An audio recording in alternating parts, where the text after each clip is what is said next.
This is Bitcoin Art Podcast, episode 6 with Asanoha Gold. And today on the show, we have character creator, Frederic. Hey, what's up? Guimont. How do I pronounce your last name? That's close, yeah. Guimont. Yeah, there you go. I figured that's what it was, but I did not want to attempt to say it correctly and then say it worse. So, Frederic Guimont. There you go. Today we're going to be talking about, I think we'll be talking about a few different things, but I'm excited to ask Frederic about his Bitcoin superhero comic book, Ratel, which I have ordered from the Geyser campaign. And let me share the Geyser campaign up here in the nest right now. I'm very excited to get it. Of course, having been working on Bitcoin Art Magazine, am very interested in other published materials now more than I was previously. So, right on. This show is sponsored by Bitcoin Art Magazine, and we happen every Thursday and every Sunday at 11 a.m. PT. You can find out more about the Bitcoin Art Podcast by going to bitcoinartbroadcast.com. We also host another show called The Whole Entire Universe with Onik Malcolm. And that is every Tuesday at 11 a.m., except this week it's going to be tomorrow at 11 a.m., as he will be interviewing Flo Montoya, and I believe she could not do Tuesday. So they are doing tomorrow at 11 a.m. is The Whole Entire Universe with Onik Malcolm. I've been pushing this kind of beginning mill about a little bit longer, but I think I'm going to cut them a little bit shorter and let us just kind of get right into it.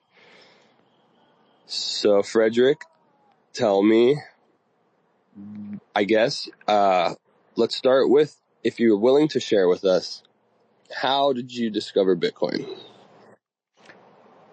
Wow.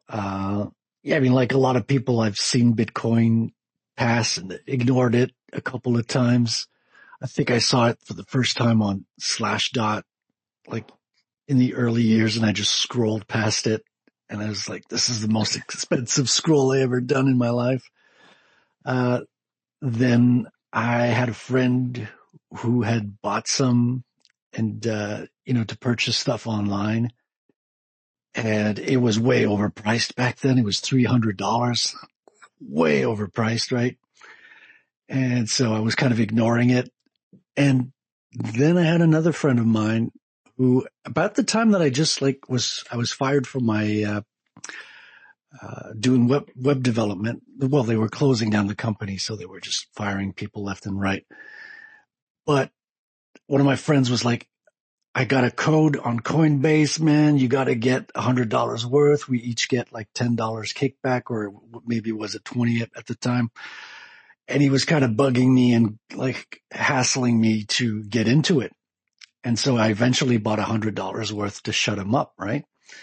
And I was looking at the price and it was at $1,000. And the last time I had checked the price was that $300 mark when I was talking with my other friend. And then something clicked in my head. I was like, this thing is not going to stop. Like, yeah, I thought 300 was overpriced, and now it's at $1,000. Like, there's something about this that just is going to keep going. So I bought $1,000 worth. This was $100 worth at $1,000 mark. This was early 17. So I got in just the perfect time in terms of seeing the price rise throughout the year, all the way up to 20K. And dude, I was just blown away. I got into learning the tech, not just as a meme, but like I really picked up the book. Being like a web developer, I could understand some of the aspects, like the encryption part, the keys. That kind of clicked. And I had already had issues with the banks here in Canada, and I had my account seized at one point. So when I kind of understood that, hold on, this is a way to keep your value, your money, in a way that no one can seize it. Like there's no one that can just swoop in and just, it's frozen, right? So that clicked as well. So I had a couple of things that were just clicking in place and like, oh, this makes sense for a couple of reasons, right? And I just got into it, started learning about it, started accumulating some. And just the year before, I was really hating my job as a web developer. I had been doing it for a few years and I was just like, I wish I could just take a vacation, right? And throughout all my life, sometimes I had good paying jobs, sometimes not. Working as an artist, sometimes it can be hard and sometimes it's like you're a dreamer, right? You're like taking risks and getting the hard knocks a lot of times. And sometimes you can be just impoverished. And I had never even been able to like put aside some money, right? And I remember like hitting rock bottom emotionally thinking if I could only save like $4,000, let's say, just take a couple of months vacation out of the year and just not be in a job that's wearing me down. Like that was the dream back then. And after discovering Bitcoin, I could see my stack kind of like start piling up and start accumulating and start growing. And this seemed like the solution to all of those things. And so I just got excited. I just got like the, the Bitcoin bug, right? It's like I became obsessed. I became a Bitcoiner. I started reading about everything, getting the hardware wallet, getting my coin off the exchanges. I think it took me 7 months, something like that, to get my coins off the exchange the first time around.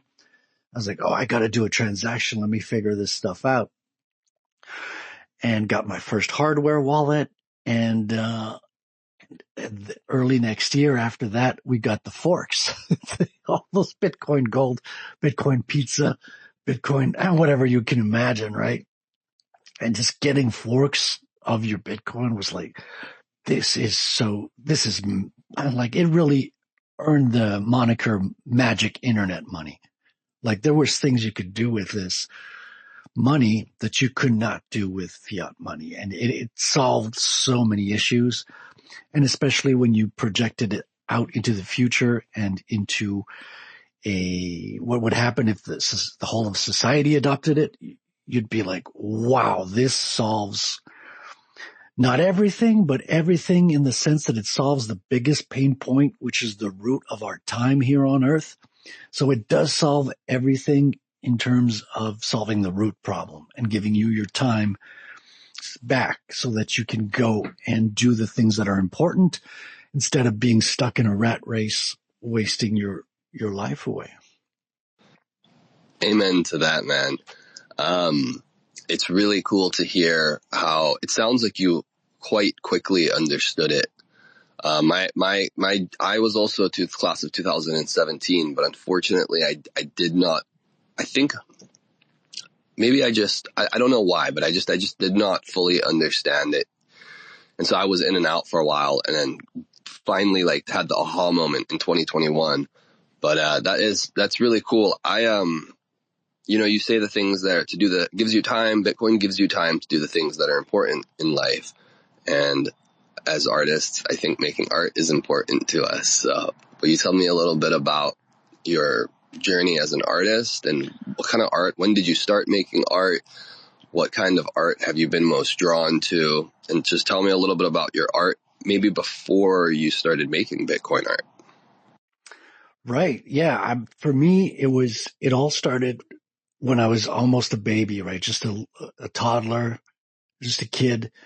And I would see my mom like put a pen to paper and if you've ever seen someone draw from a blank page and just start drawing, all you see in the beginning is just these random marks, right? These random lines that have no sense at all. Right? You're just like, okay, lines are going all over the place on the page, right? And then at one point, there's a line that comes in, which kind of gives you the shape. It gives you the sense of what's being drawn in front of you. And especially through the eyes of a kid, that series of lines pops and becomes a thing. It becomes a character. It becomes a face. It becomes eyes, mouths, and it takes life in your imagination. And that, I was struck by that moment as being something magical, right? You just scratch a pen on a piece of paper and boom, you can throw an image in someone else's mind, right? I didn't think of it that way. I was just like, whoa, cool, a character. That's freaking awesome. And I just never got over that to this day, right? I'm still loving that process. And so from that moment on, there was these like, programs at school where you could get like a book every month. What was it called? Like, I forget it's just a program when you get a catalog and you could order like different books. It was a scholastic thing to encourage kids to read, right? And I was like, say again? I know what you're talking about. I forget the name for it as well, but yes, go on.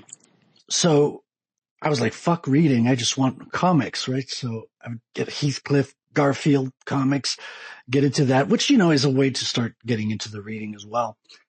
And then they'd have, once in a while, you'd have a how to draw book, like how to draw cars, how to draw planes, how to draw this and that. And then one time there was a how to draw cartoon characters. This was like, you could draw Bugs Bunny, you could draw Woody Woodpecker, all those classical characters from, the cartoons we loved. And there was this Flash Gordon character in there, which looked like a real proportioned human being, which is the first time I got into contact on how to draw a real looking character, right?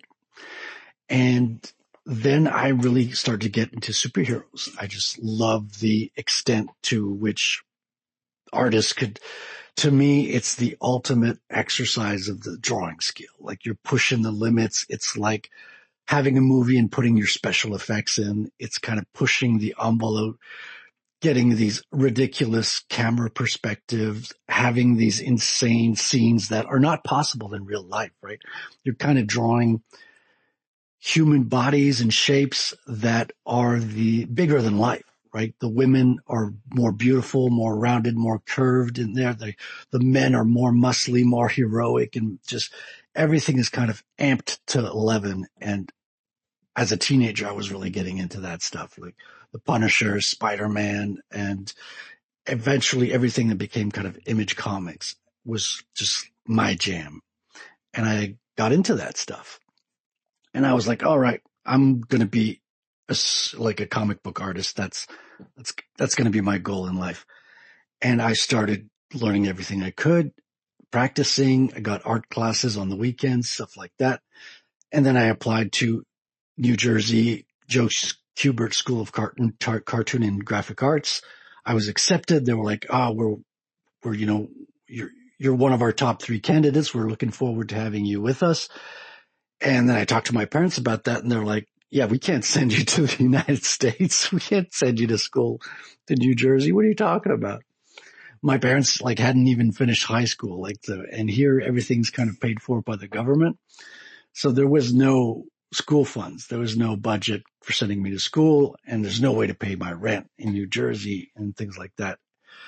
And as a 17-year-old, I had no idea on how to go about making that happen. So I kind of resigned myself to go to art school here, which was kind of half and half. You'd have some good life drawing classes, some excellent teachers who teach you the color theory and a lot of good stuff, and a lot of retarded, very advanced modern art bullshit where if your stuff looked like anything, I used to love drawing Akira bicycles and scenes from Akira, and they'd tell me, oh, that's not art, right? If it looks like anything, it's just, you're not making art.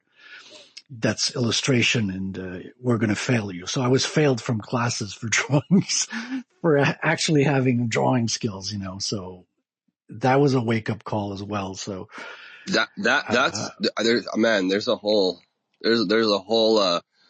lot of conversation to be had around that right there. That's absolutely crazy. And I can only, assume a symptom of fiat society in some weird warped sort of fiat symptom that art school didn't recognize, real illustration as artwork. Yeah. Yeah. And to be fair, it's not every teacher was like that. This is why I'm saying it's kind of half and half. Like some were like that and some were, very much traditional and Yeah. could appreciate the stuff. But yeah, there's something to be said about fiat. There's something to be said about the art market as well. Like I think there's a lot of stuff in there that's rigged, like the way that a lot of art is just trades hands and remains in ports just to keep the value. It's their own version of Bitcoin, right? They're not even putting it on display. It's not in museums. It's just stored and marked and preserved to maintain to maintain asset value against the fiat inflation system. So they're basically trading it as Bitcoin. So it's almost irrelevant what's on the canvas or what the actual art is made of. So that's a huge discussion to have on there as well. Yeah, very much, just nepotism and so forth in play as opposed to any sort of meritocracy of talent. Oh yeah. Oh yeah. And some of it is even demoralizing because you'd have this low effort art that was making millions and millions of dollars while these talented artists on the street could barely earn enough to get by. So there's such a disconnect, and you got to ask yourself, why is the market so split between extreme wealth and extreme poverty? Like, why is there no middle ground? Why don't these two connect at all? There's a complete disconnect. Yeah, it's very interesting. It's always blown me away.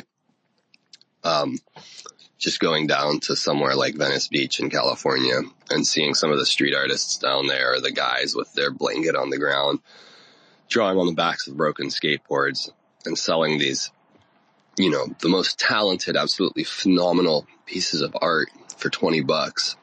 And then you go up to Melrose Avenue and you walk into some of the galleries and they have the walls covered in these, giant canvases that are $60,000, $100,000, $300,000. And it's just, absolute garbage splattered, shit on the wall. And just what how does that even happen? Yeah. Yeah. I think there's books on the topic. I've read articles about, 3-letter alphabet agencies getting involved in the market, something about Soviet Union. I haven't done a whole deep dive, but I think there's more to this story. I think there's stuff to uncover about how I don't think it happened by accident, but it's interesting to see. And at the same time, I realized, well, I'm not really the kind of guy who, it wasn't my thing to just make art and canvases. Nothing against it at all. Like I absolutely appreciate the value of that. But I was more in the storyteller camp, right? I realized, okay, I'm really about telling stories. I'm really about making comics. And so I tried to get a job in the comic book space from there on. And I got a couple of gigs. I got started, I did a few comics back in the day, but I could not make ends meet. The debt started to accumulate. Life started wearing me down, and I eventually had to do a change of career and went into, web development, because as much as I loved making comics, I was not making ends meet, getting poorer and poorer and into debt and working impossible hours. Like you work all the time and have no money left. Whereas when you start developing for websites, you could work very little hours. You'd make a lot of money. It was almost ridiculous. And, but it was a little bit demoralizing because you're like, well, this is not my passion. This is not my calling. This is not what I spent years learning, but I got to make ends meet. I got to find my way in the world. And so I did that for many years, just because that was the only thing that made sense in order to survive. And then that's about the time that I discovered Bitcoin later. And I also was able to make a fun website that had a lot of traffic. Therefore, I could put ads on it, and that paid the rent for a long time. So at that point, I was like, I think I might be in a position where I could take another crack at this comic book thing. Whereas even if I can't make it work financially, I can still like hold my own and pay the rent and not be in dire straits and just get back to doing my passion because, I'm almost 50 now. And I'm like, I don't want to go through my life and having wasted this talent that I've learned. Like comics is just, it's a calling, dude. It's like, it's bigger than just a choice. It's bigger than just, that'd be nice to do that. It's inside of me and burning at my soul, man. It's like I'm made of these stories at my core. My DNA is embroiled in panels and storytelling and all that stuff. And I just have to get it out. I have to produce something. And all the stars aligned kind of a couple of years ago. I was just seeing how terrible the comic books that were being produced by Marvel and DC were just like complete trash. Like the art's good, but the stories was just woke, recycled garbage, peddling, ideology. Same as a lot of the movies we're seeing. And I was like, I could do something better than this. I mean, even if I make a bad comic, at least it wouldn't be like propaganda, right? So let me have another crack at this comic book thing. And then I started throwing ideas to the wall. Okay, let's have a superhero comic. Let's do something cool. And I was such a Bitcoiner through and through. Like I'd been in Bitcoin for 6 years, I think at that point. And so I figured, well, naturally the superhero is going to be like a Bitcoiner, right? He's going to be like Bruce Wayne to Batman instead of having inherited a corporation from his parents. Well, he's just going to have a fat stack of corn that, he'd have held on to from mining in the early days. So I just built upon that and kind of made him kind of a Bitcoin Batman in a sense. That's where the story kind of came about. That's absolutely awesome. I think there's definitely something in there about Bitcoin bringing you, like you said, bringing you back some of the time to be able to do what you love. And I'm super excited. I feel the same way. I feel, Bitcoin gives you a new lease on life in a lot of ways. And it's a story, it seems, that a lot of people share. I'm really excited for Ratel. Can you tell us a little bit about Ratel? I haven't seen a whole lot. I think I don't know, have you done any sneak peeks? I've looked around a little bit. I haven't looked a whole bunch. But I've ordered the 3 as a amateur collector. I had to go ahead and order the 3 different covers because I love that you did that. I can't just, I had to order the 3 different covers. So I'm waiting for it. I'm really excited to see it. Could you tell us a little bit more about Ratel? This cover image is freaking awesome. And I've read through the Geyser campaign, but, I don't know if do you have any photos that you posted, any sneak peeks you could share to the nest or give us any, tell us a bit about making Ratel. Where are you at in the process? When is it set to be released? And give us any insider info on Ratel here, which seems like quite the exciting project you've been working on and have created. Right on, man. Yeah, for sure. First thing to know is Ratel is French for honey badger.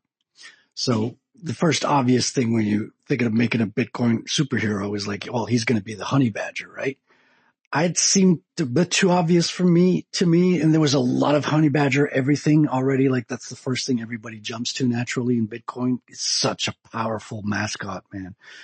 And I was thinking I'll set this story in Montreal, because I'm French Canadian. So it just made a lot of sense to me in a personal way.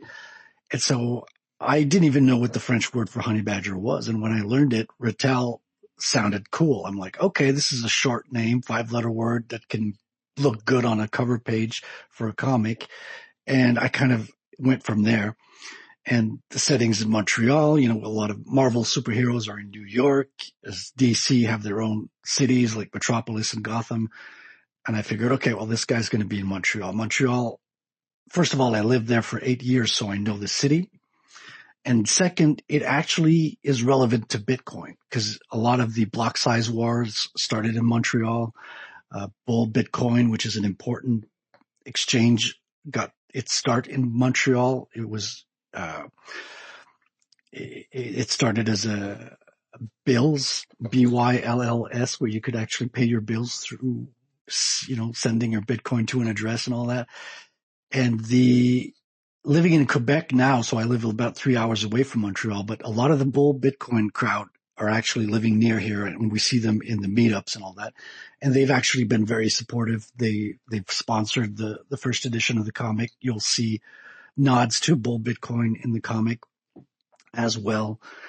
And so, yeah, so you can see sample pages right now on geyser.fund. There's also a trailer with wonderful music by Anonimal. Anonimal is a Bitcoin band based in Brazil. These guys, if you like hard rock music and like toxic masculinity in Bitcoin, maximalism, not masculinity, but there's a little bit of that as well. If you like hard rock Bitcoin music, go check out Anonimal on Wavelake. They make really good music. I asked them to use one of their tracks for the trailer. So if you play the trailer on geyser.fund, you'll see a little bit of an audio intro at first, and then you get into like a minute and a half of one of their songs, which is called The Wizard is the Fool. And that's an anti-NFT song, which I thought was perfect and just, so appropriate. And there you'll see samples of me drawing on the pages in black and white. You'll see some colored artwork throughout there. A little bit of AI animated stuff just to make the trailer look interesting as well. No AI was used in the creation of the comic. A lot of the comic book space now uses AI in the trailers. So that's kind of an accepted kind of compromise where it's interesting to have your characters brought to life in a short, like 6-second clips and stuff like that. But obviously everything's written from my own mind and drawn by hand. I still draw old school, like on art boards. A lot of the new kids now, they draw in ink on tablets. Nothing against that, but my art is still like old fashioned. And I even went and expoed some of the art in some conferences last year. I was at the Adopting Bitcoin conference in El Salvador. I sold a couple of pieces there, page 1 and 4. So yeah, very much involved in the Bitcoin space as well, on the boots on the ground kind of way. And so this initial first comic is 24 pages. It's a little bit short. It's kind of an old school comic book. I've got an extra 8-page bonus I'm putting in there that's off of the main story, but kind of dives into some things that'll be coming down the line. And yeah, you could see sample pages on the geyser.fund. I think I've got 4. And dude, I gotta mention this because the artist who does the visuals for Bull Bitcoin is Madex, like one of the all-time greats in the Bitcoin art space. As you undoubtedly know, I asked him for permission to use one of his paintings as a back cover to this book. He's got the most beautiful hardcore honey badger painting, dude, that I fell in love with. And I was like, and I asked him permission to use it and he gave me the okay. And so probably only the first edition is going to have that. So if you want to get your original Madex print with the first printing of Ratel, you got to back this one quick. Cause I don't think it's going to be in the reprints. Like obviously the story is going to be something that I keep printing out as new issues come out, because we're doing very, very small numbers. Like it's going to be under 300 copies for the first print.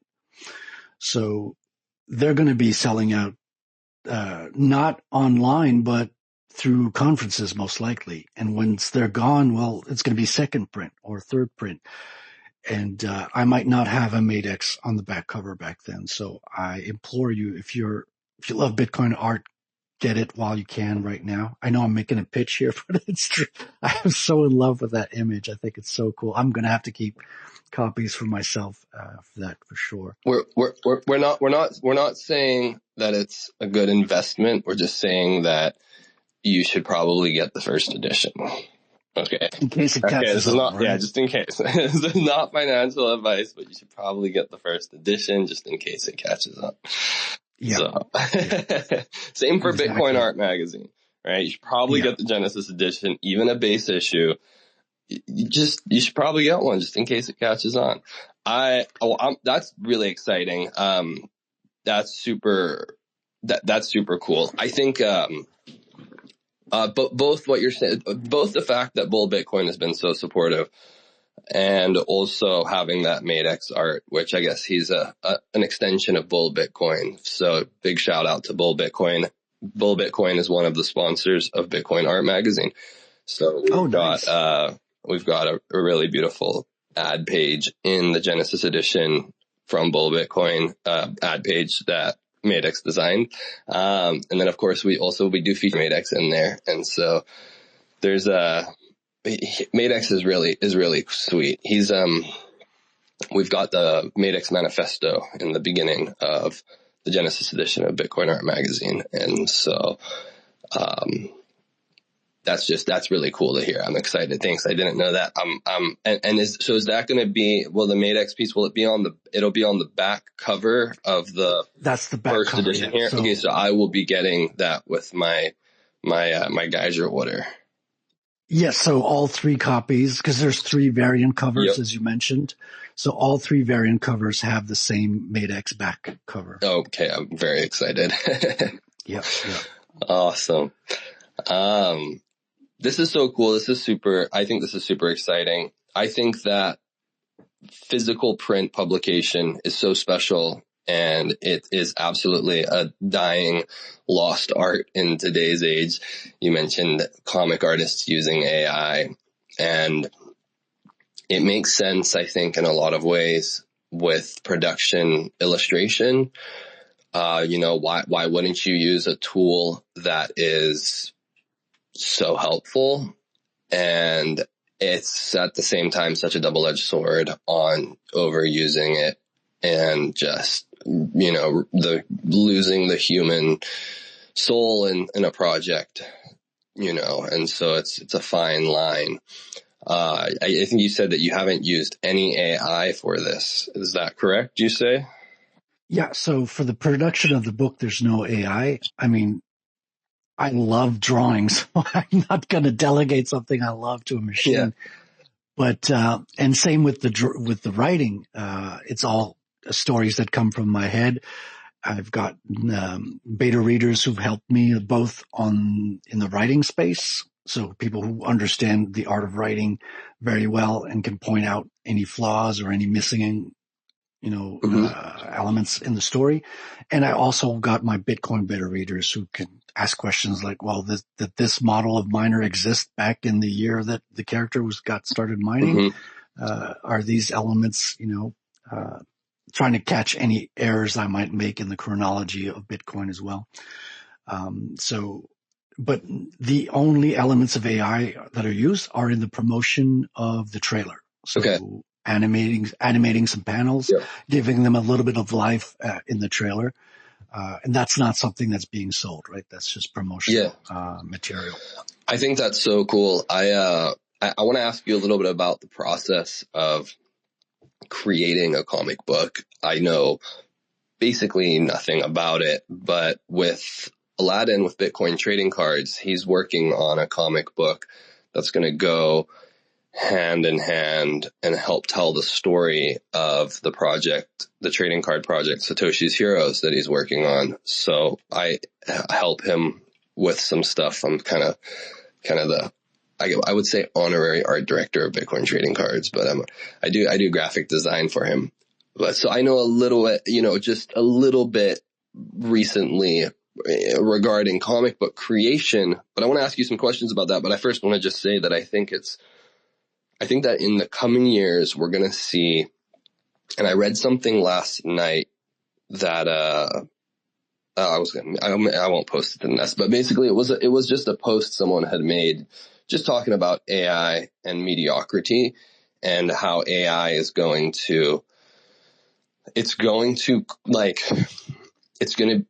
everything's going to become mediocre basically. because AI is going to give you the answer that is, or AI already does give you the answer that is, it's good enough, right? And it's an average answer, but it's good enough. And because anybody will be able to use AI and everybody will use AI for everything, we will basically have an ocean of content that's just good enough, and that it really is going to, lose human soul and human taste and human touch, obviously. But, so I think that there will be very defining. It's a very interesting time to be alive, and I think it's going to be very interesting seeing, seeing the difference. Like, you got to think in like 10 years, someone's like, check this out. This is like 100% human made. And people are going to be like, nah, really?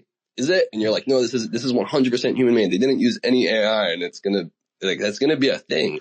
Well, dude, we're having problems right now because I have a friend who's doing another comic, right? It's got like American Indian characters in it, and beautiful artwork made by this British artist who does his things by hand. Somebody took his picture, put it in an AI detection thing, and it came out 90% AI that as detected. And we know it's not. So we're getting false positive. You're going to get accused of doing AI even when you're not doing it. I film myself drawing stuff during because I have like a YouTube show on Tuesdays. Proof of Comics, it's called. Check it out. But you can even have AI faking drawing an image on camera now. Like, there's going to be no way to prove you're not AI. I think that's a scary feat as well. Yeah, that's a problem to solve. That's really interesting. I wonder what people are going to do. Somebody's going to come up with some sort of, it's like it'll be a special certificate of authenticity and some accreditation. But maybe Bitcoin Art Magazine will launch like We'll give you a verified COA of authenticity, of human made, and like you get a grade from us, and you get like a certificate, and but that'll probably be a thing where you when you create something, you'll not only create like a traditional COA or whatever that may be for it, but you'll also like go through whatever institution like certifies your work as human made. Yeah, I've started to see it in comic books. Some comics now say the art in this book is human made. Like there's, in other words, no AI was used in the creation of this comic. So people are starting to put that in there. Yeah. I'm glad you've got some. That's crazy. I cannot believe that the AI is saying that the AI detection tool is saying that the human made art is AI, and there's a false positive there. I mean, I'm glad that you have footage of yourself drawing the art. Tell us, you said you have a show on Tuesdays. Where can people watch your show? Yeah, so I have a YouTube show on my channel by my name, Frederic Guimont. So it's every Tuesday at 8 p.m. And this Tuesday, we're going to have the musician, Anonymal, who does the music I was telling you about on the trailer. Okay. So he's going to come in and talk about his Bitcoin journey, and unless the booking doesn't pan out, but yeah, should have him. And I call it Proof of Comics. I'm mostly talking about independent comics. Most people are not Bitcoiners on there. Okay. A lot of my co-hosts are Bitcoiners to a certain degree, but like they're not fully immersed in it yet. Some have not taken it off the exchange. Others just, have rudimentary understanding of it, or they're just getting into it. So I'm hoping at the same time to be kind of doing Bitcoin comics by example, more than being preachy about it. I don't talk about Bitcoin a whole lot unless I would never shut up about it, but I don't bring it up most of the time unless somebody else brings it up. But I'm mostly doing it by example right now. So when I go talk about my project on other people's show, obviously the topic of Bitcoin comes up, and people's reactions go anywhere from curiosity to outright, like some people will just cold say, "Oh yeah, I don't believe in Bitcoin." They just flat out reject it. How the fuck do Bitcoins work? Just pre-coiner rage. Well, there's also, genuine curiosity that you start explaining technical stuff and then you lose everybody within 2 minutes. Oh. It's just, you got public private key encryption, you got blockchains that function as a ledger, and boom, you've lost them. The ears, eyes glaze over and Yeah. Well, yeah, exactly. Let me check it out, but maybe we can list your show on the Bitcoin Art broadcast page. Oh, so cool. Basically, like currently this is the Bitcoin Art podcast. This is my podcast about Bitcoin art. You could go to proofofcomics.com. That's a forward address. Okay. That takes you to the YouTube page. Okay. Let me check that out and let's chat about it, because what I'm envisioning here I started this podcast basically to create, a more open, like a little bit less curated, a little more, in the moment human, full of my ums and and whatnot, kind of audio gallery of Bitcoin art related topics alongside the magazine, as the magazine's very, I want it to be, leaning more towards that, high end pretentious curation, of artworks. And then I kind of envisioned this podcast to be, a parallel to that. That's a little more raw audio gallery. But then I kind of recruited Onik to do a show. And so he does the whole entire universe, where he also interviews Bitcoin artists. And then we were like, let's just make it the Bitcoin Art podcast, because he was going to just host for the Bitcoin Art podcast. And then we were like, let's make it the Bitcoin Art broadcast, because I was kind of like, you should do your own show. So he was like, okay, let's call it the whole entire universe. I was like, that's great. So my vision for bitcoinartbroadcast.com, which currently is just forwards to the podcast page on the Bitcoin Art Magazine website, but is for it to be a centralized kind of resource hub for anything that's happening that's like art related and Bitcoin related, because there's the Bitcoin Muse, which Clay Enos ran. I haven't heard from, I still haven't tried to check in on him. I really should, but I haven't heard from him for like maybe a year or so, but he was doing artists or interviews with artists, Bitcoin artists. And he did a bunch of really great podcast episodes. I believe it's just the bitcoinmuse.com. If you Google it, you'll find it, or you can go to bitcoinartbroadcast.com and we link to it there. And then I've linked to the Art of Freedom, and they were like really carrying the torch audio wise on Bitcoin art related subjects. I've been on there once. Yeah. Awesome. So Rebel and Flow are phenomenal artists, good friends, and they really ran with that, but then they've been taking a break from it. I'm imagining they're going to start it up again at some point. But other than that, I don't know of honestly, any Bitcoin art related, audio or video stuff. So, proof of comic or proof of comics? Proof of comics. Yeah. Sounds really cool. So I hope for the Bitcoin Art broadcast to become, basically just a resource page for anybody that's interested in Bitcoin and art, or, creative stuff, and kind of have that as like a central hub for that. And kind of, a little bit more of like a collective than, the magazine itself, which I feel like is more of like a collection. But, so let's chat about that. That's really cool. It must be I love to hear you doing what you're doing. I feel like that's the real work, is getting out there outside of the echo chamber and just engaging with people that are in a field of something that you're interested in, or that a lot about, and then kind of just seeding orange pills the whole time and playing with not losing your whole audience. Dude, I got some really positive stuff throughout all that. Like I did mention some of the, non-receptive people, but I've seen somebody in the chat one day say, dude, I'm going to create a Geyser account just so I can pay you and you can get Bitcoin. So he wasn't even into Bitcoin, but on Geyser, you can pay with your credit card and the person receives Bitcoin. I think this is a relatively new feature.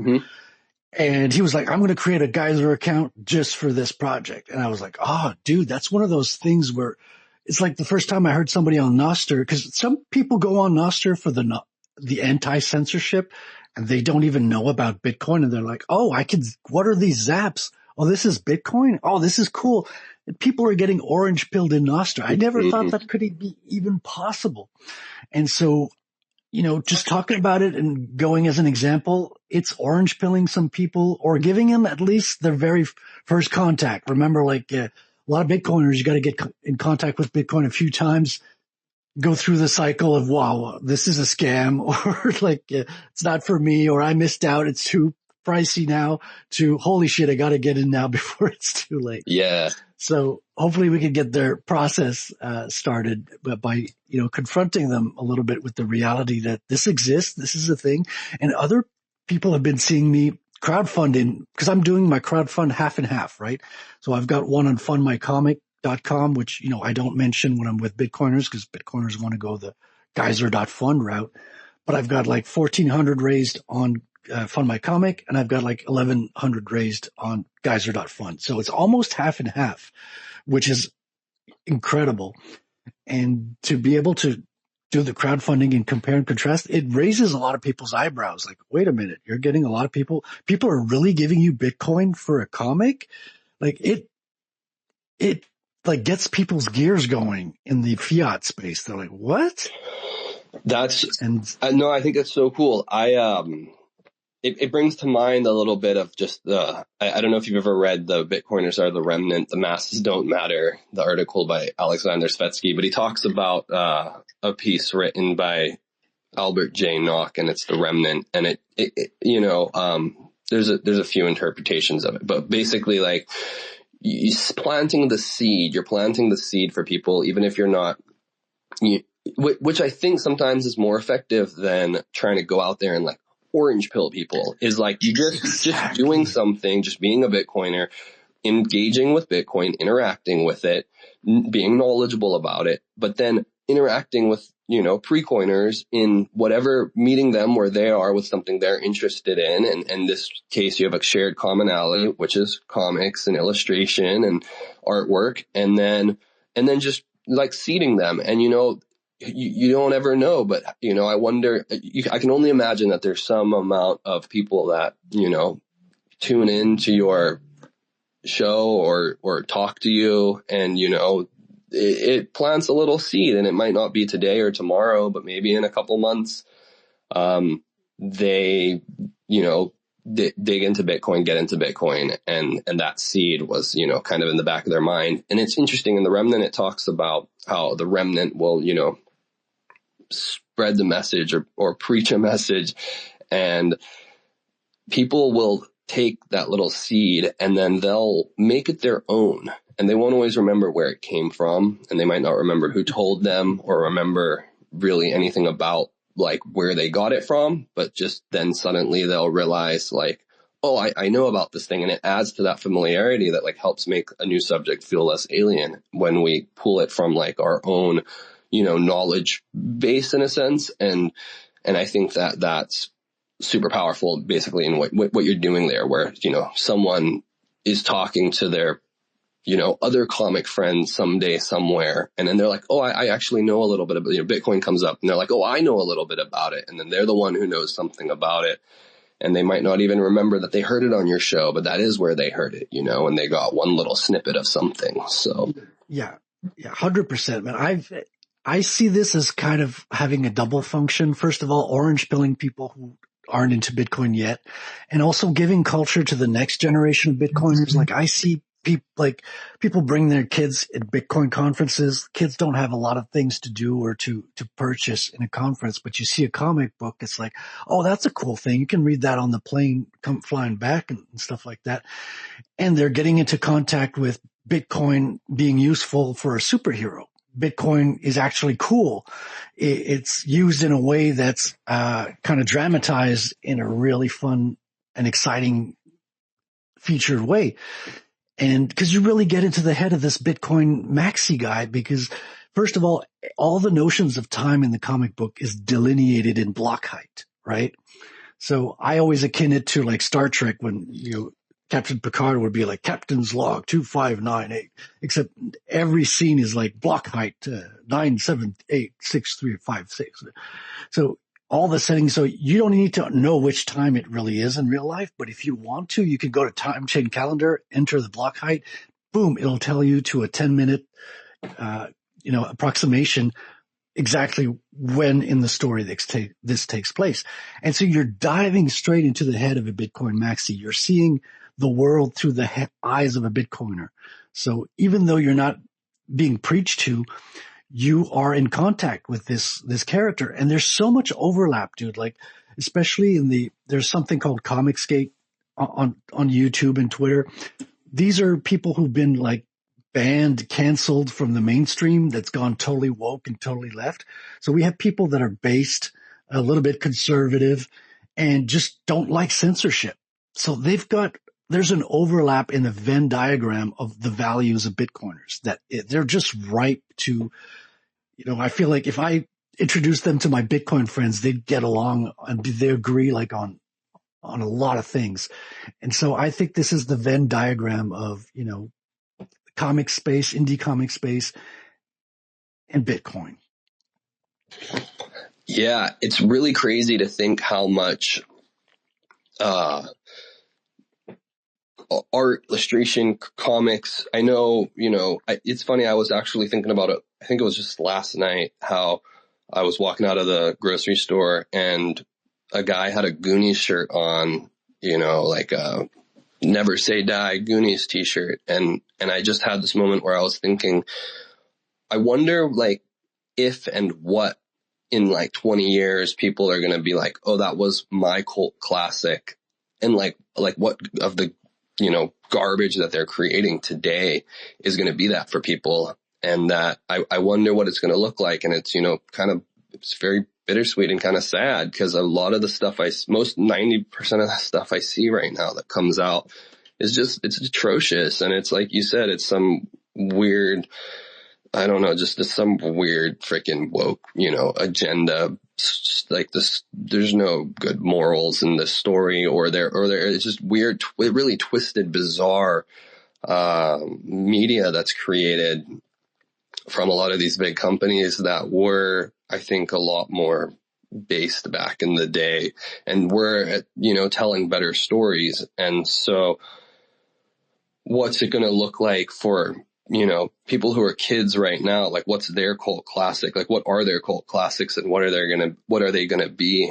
And I know that in comics that, and in comics and animation, that's been, what maybe, tell me a little bit about your experience with that and having been into comics and been an illustrator, comic book artist yourself, for a long time, watching this kind of transition of the big, like the giants in the space getting co-opted by the, right. woke agenda.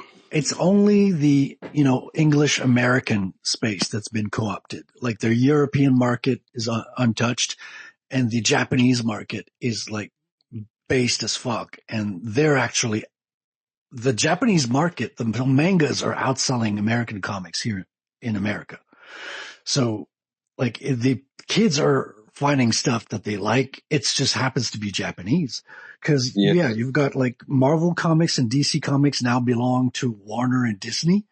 So they've got their DEI credits. So they're getting their, orders from top. Yeah. You have to, make him gay, make him black, make him all the trans, all these things. You have to make sure like that he's fighting the cops and that police are bad. So all this world, economic forum mentality is being injected and compensated through, investment credits and stuff like that. So that's why all the American comics are being poisoned in the stories, like from the get-go.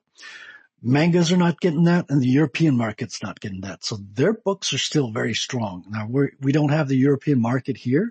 I mean, we do here in Quebec, but it's French, so that doesn't reach the English speakers.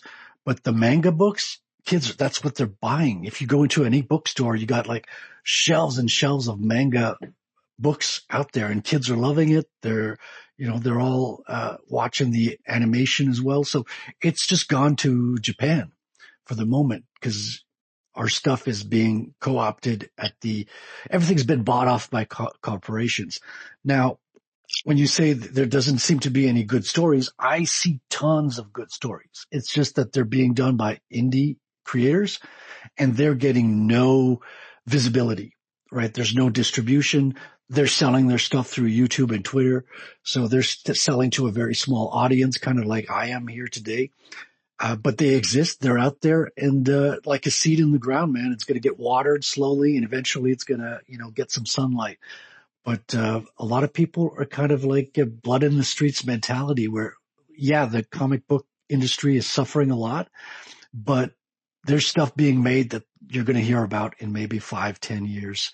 You're going to be, I didn't know this existed. Wow, there's like 20 of these. Yeah, people have been working kind of in the darkness on these really cool stories on their own. That makes sense. Once the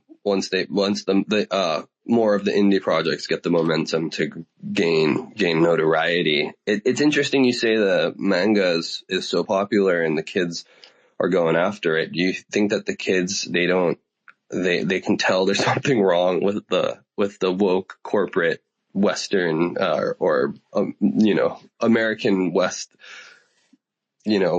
bought out Disney, Warner Bros, like woke comics and stories? I mean, I'm sure they can. Like, I don't talk to kids about those stuff. Like, I'm not in contact with a lot of kids. Yeah. But I talk to other creators and they talk about that because you can see the numbers. Manga numbers are skyrocketing. Yeah, what's you can popular? See the presence in bookstores and all that. And then I just see all the headlines of creators making fun of like Superman's son is gay now. They even tried to turn Batman black and the comic book shops rebelled because they're like, Batman's our only seller keeping us alive. You see comic book shops closing all the time.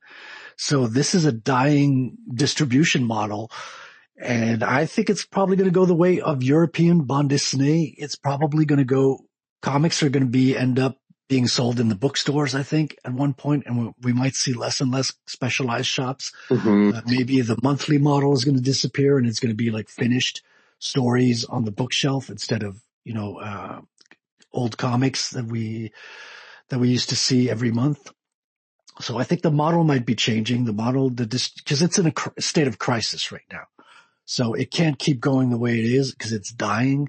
So there needs to be change. And we see a lot of the old stories, a lot of the old DC and Marvel stuff being packaged into book form and sold into Barnes and Nobles and other bookstores like that. So there's a change coming slowly and surely. So I think that's the way it's going to be headed, at least in my opinion. Interesting. It's really, really interesting. It's a wild time. I feel like it's probably the world's always been in some sort of wild time, but this is definitely, compared to when I guess we were a bit younger, this is a new kind of wild that we've never quite seen before. Well, I'm super bullish on Bitcoin. I'm super bullish on Bitcoin art. I think what you're doing is fascinating and super amazing. And I'm really excited to read Ratel. I never got super into comics. I never got, let's see, I remember going to the library and I would get, I guess there may be more of graphic novels. But what is the little rabbit, the little Ronin rabbit? I'm going to look it up real quick. Yosagi Yojimbo? Yeah, Yosagi Yojimbo. I remember for a period, I used to be, as a kid, I never went to much school, but was really into reading for quite a period there. So I read a lot of different kinds of books. I do remember like having a phase where I probably read like every Yosagi Yojimbo. I think I heard him pronounce Yojimbo, but what do I know? Yeah, Usagi Yojimbo. I probably read like every one I could get my hands on. And I would go get them from the library. And I remember this one library and they had just the most epic comic book and graphic novel section. Like it was its whole own room. And it must be like, it's funny now that I think about it. I'm like, that must be like a pretty like valuable room at this point. But they just had like, floor to ceiling shelves just full of all these different comics and graphic novels. And I would sit in there and I would read, and then I would check out books. Yeah, I mean, the comics and superheroes are a big part of Western, I guess. And I mean, all over the world, but like Superman, Batman, I mean, making Superman's son gay. I mean, it's just fucking bizarro. It's weird. It's super weird, man. And comics are, they are like about like good morals and like being, making ethical choices in life. And they are like I feel like a touchstone for kids and, for young adults and youth and stuff so it's interesting. Yeah. It makes me again think about like in 20 years, kids that like grew up on some like, freaking woke gay son of Superman crap. Like what are they, what kind of humans are we creating? And most people have no problem making like, okay, you want to, because there've been gay superheroes before, and most people don't have a problem with creating a gay superhero if you want that. The thing that people get upset about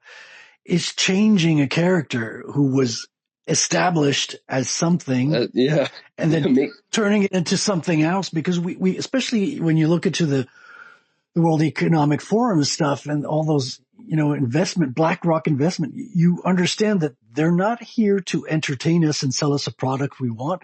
They want to change our behavior. Yeah. So they're like, oh, well, we got a lot of people reading this material.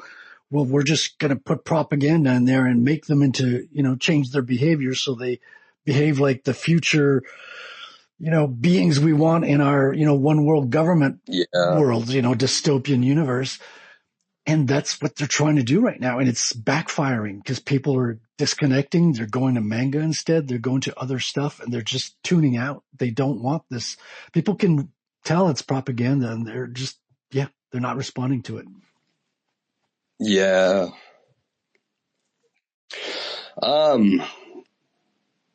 Strange, super strange. I'm super glad that you're making based comics and Bitcoin comics. And I'm going to do a little shout out real quick. I want to shout out all of our patrons of Bitcoin Art Magazine for making the Bitcoin Art Magazine project possible and allowing me to be here today, getting to talk to Frederic about Ratel and about Bitcoin art. And I want to shout out all of the artists that are in Bitcoin Art Magazine. And we will be featuring Frederic and Ratel at some point here. I don't know if we have you in the next, I think you're in the next issue or two maybe. But I believe I've got you. Yeah, you brought me into room for number 3. Okay, so that'll be issue number 3 or edition 2. So that'll be currently the goal is that it will be released right around mid 2026.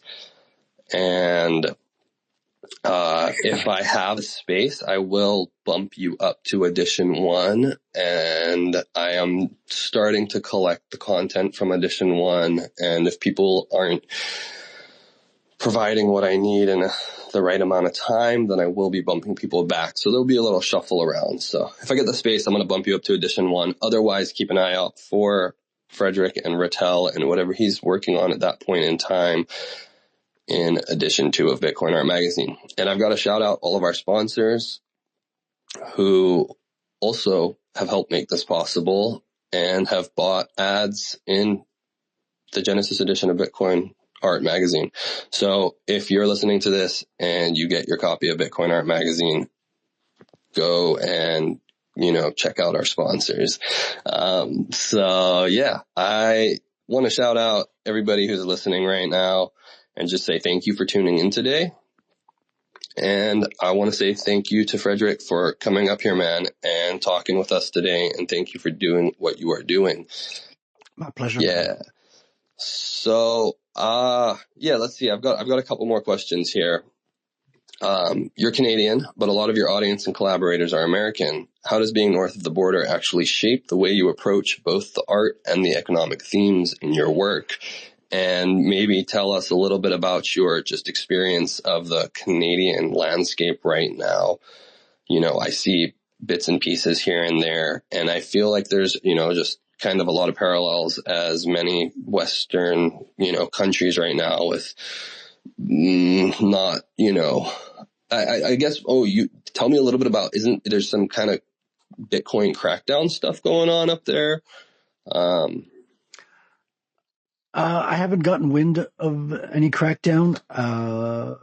Personally, I know that like sometimes the banks have been pushing back, but I've been using Bull Bitcoin. I haven't had any issues getting stuff in or out. So it's still working good here in Canada. I mean, I know the government's retarded.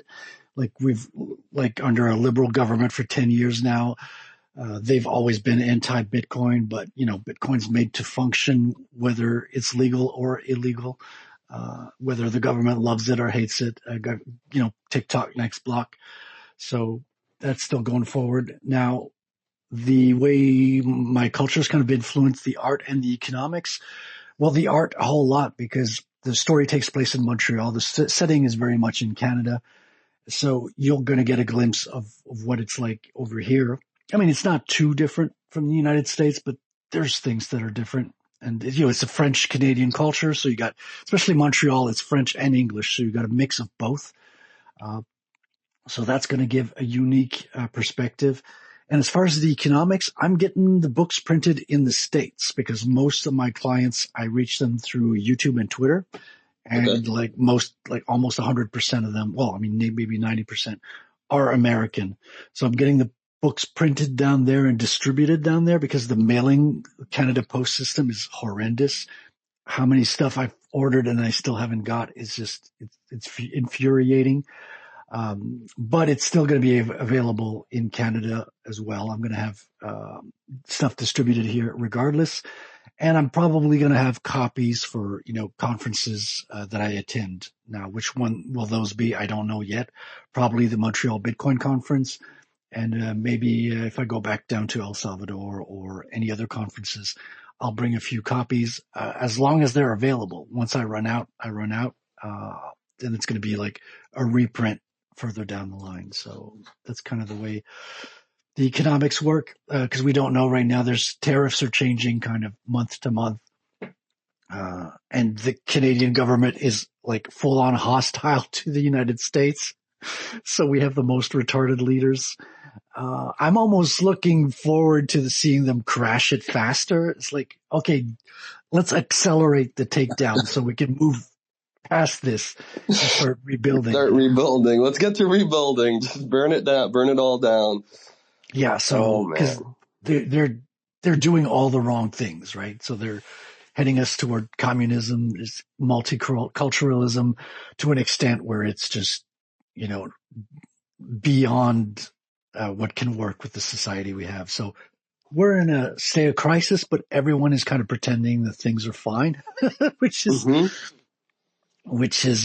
Canadians are polite and don't speak up and, they don't want to be called racist. So they don't object to our demographics being like massively changed through numbers that we've never seen before. So that's going to have an impact.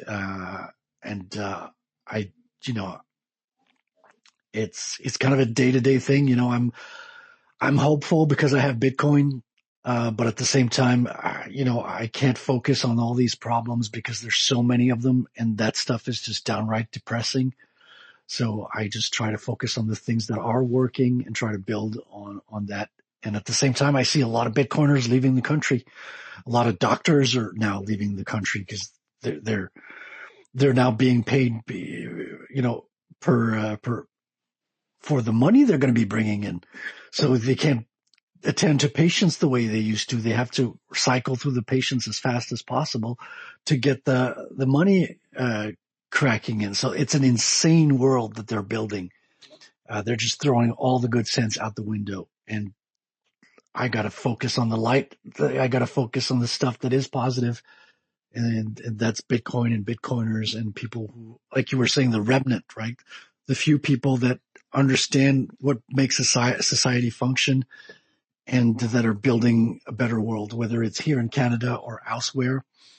We got to look to create something that's better because right now there's there's like an invisible war happening, and through our daily habits and through, political choices and through our culture as well. So I think the art and stories we're telling are part of that story and of that culture war. It's very interesting to think in the years to come, looking back, how is this going to be portrayed from different, from the official angle versus, the stories of the people and so forth, and what's going to happen here and there. And, I do hope for the best. Some days it's hard to feel orange pilled, and I feel a lot more black pilled, but Bitcoin and Bitcoin art give me a lot of hope, and I'm grateful for that.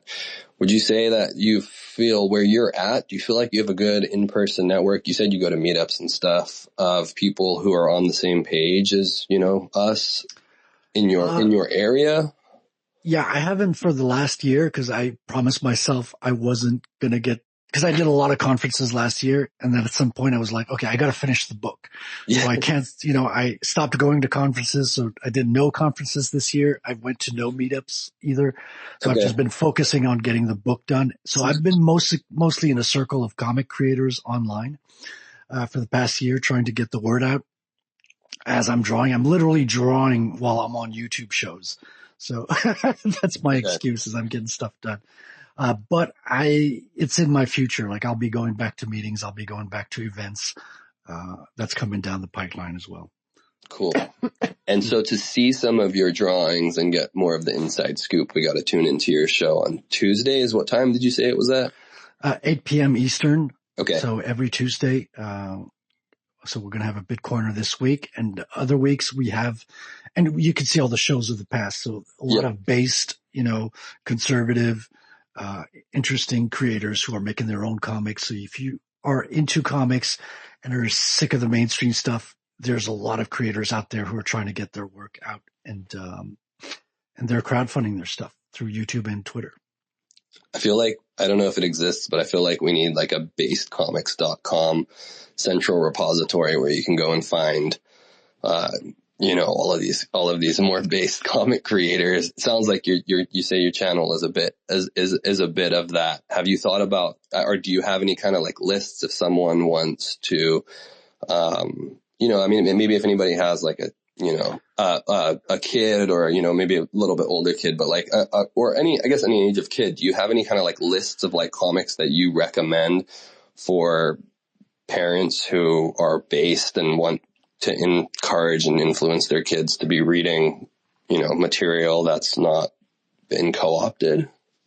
I don't have a list myself, but I know that other people are talking about the same thing. Like, there needs to be a list that goes out. If you want to just like see what's being produced, you can go to crowdfunding sites like Fund My Comic is very small, so it's a high concentration of these comic book projects.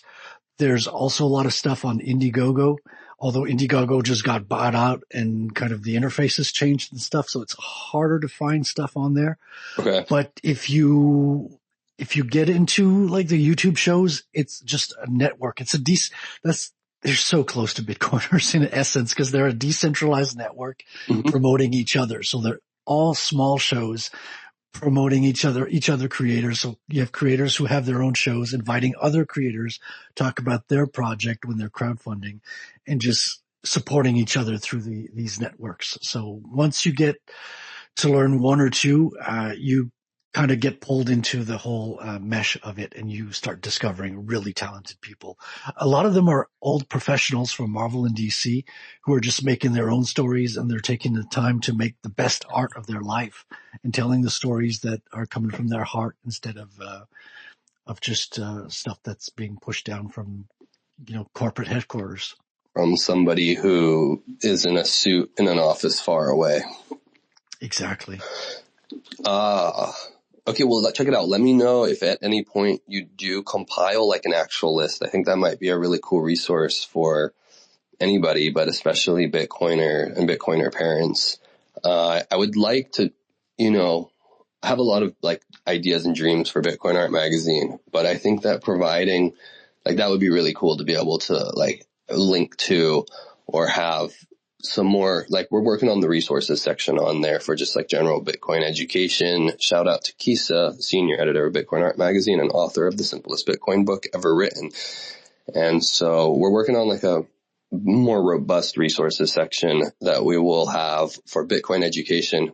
But I think it would be really cool to also offer a page of some kind that links to, resources for just art in general. That's like base art. That's also stuff adjacent to Bitcoin and not always Bitcoin centric, but like other artists who are making art that has, value or subject matter that's in alignment with Bitcoin and is more, based. So I think like a comics list would be super cool.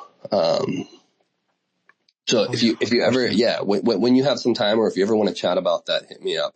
I think it could be, you probably know a lot of them already. So we could probably easily jot something down and just start with a simple list of like, what's the most, what are the most base comics? Maybe we start it with some of the like older classics that are like, that were before they became woke, but then we kind of like move into more indie stuff as it like became woke, like, hey, so I want to let's bring it back around. I feel like we kind of skipped this and got a little carried off to the side here, all with good stuff. But I want to ask you a little bit more about the actual process of making a comic book. All right. I'm gonna say the words that I know, which is very, very limited, but you've got sketching, and then you have line work, and then you have coloring, like colorist does, right? And then you have lettering, it's called, I believe, right? And that's where you actually put the writing into the speech bubbles and so forth. And so as far as I understand, those are the four main steps. Correct me if I'm wrong. Tell me. There's writing that comes before you even sketch. Usually you're writing a script, either a loose script or a tight script, because there's like ranges of how defined you could get. A lot of people prefer starting with a loose script, and then you actually do some of the writing before you draw and part of the writing after you draw. So that was kind of my process a little bit. My story kind of went through a total of 6 drafts, if you count initial drafts before I got to drawing. And then while I was drawing, it was kind of like I knew where I was headed. And once the drawing was finished, I did the lettering, and then I was writing as I was doing the lettering. So a lot of the dialogue was being written or rewritten.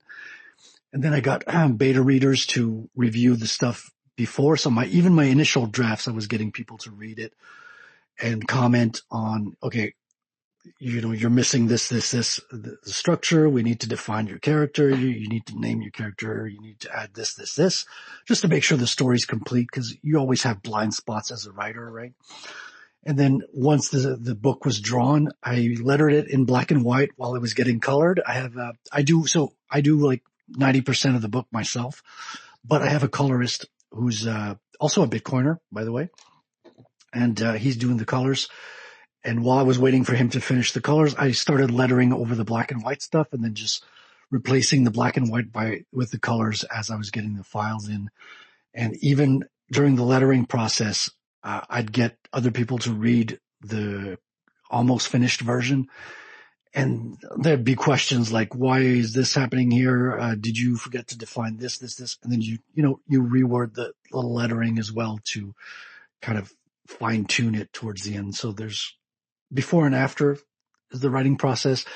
Then there's the penciling. The penciling you can do digitally, or I do it on art boards. So classic pencils, literally, penciling. And that's a lot of art stuff. There's good references. If you want to learn how to do good comic book storytelling, I recommend Will Eisner, Comics and Sequential Art. Comic books have their Oscars are called the Eisners for a reason. He was the big creator back in the day that made, he really understood storytelling. His work has influenced almost everybody down the line. So Will Eisner, Comics and Sequential Art is a must read if you're getting into comics. There's also other books as well, but he's a really important one. Then you have to, even when you're drawing, you have to keep aware of where your page turns are going to be, because you're kind of like doing pages and panels in beats, kind of like, you want to keep every double page is kind of, you have to build up to a page turn at the, page on the right bottom panel is there to drive you to turn the page and keep you interested. And there's a tempo that goes into building the panels and page sequences that you got to keep in mind. Then there's the line art, which is your finish inking when you're doing over the pencils, which is give you the final beautiful black and white artwork, which is not as relevant today because you can do stuff that's just hand painted. You could do stuff that's digitally painted as well. So it's not as restricted as it used to be, because the black and white inks used to be very much important for reproduction reasons. Now we can reproduce even like subtle penciled artwork. So depending on what your finished vision is, you want to take it to that finished stage. And then, the lettering you can do, most people do it digitally now, because having it stuck in the original art is a little bit limiting, especially if you want to translate it down the line or if you want to make edits. And you can do that in, a vector graphics program. I hate to say Illustrator, but it's the one everybody knows. I use free software for everything. I'm an analytics geek. So, open source all the way. I use Inkscape for lettering, and I use Krita for coloring. But I don't do the colors on my own book. So my colorist uses whatever tools he uses. But when I do coloring for cards and other promotional stuff, I'll use Krita, because I find open source software makes a lot of sense. Why should you pay rent on your software? I think it's ridiculous. You should stack sats instead. So, Absolutely. I love that you use the open source digital software for art creation. I'm embarrassed to say I'm still stuck in Illustrator, but I want to, at some point in the near future here, move into some, I'll check out Krita. I've used Inkscape a little bit and kind of check out what's out there. I know, what's the other big one that is I guess it's a competitor, but it's the open source version of Illustrator, and they have a whole suite.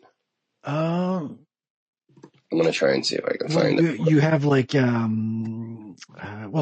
Inkscape is the equivalent to Illustrator. You also have Scribus, which is kind of like, that's your pre-press software. So publishing software. Okay. I gotta see if I can find this. Gosh, it'll come back to me. I think that's super cool that you use that. It's a fascinating process. I guess something I'm excited to ask you is original drawings, sketches. You're going to do some auctions. Is there any way that people will have an opportunity to get their hands on any of the original materials that were? Yes.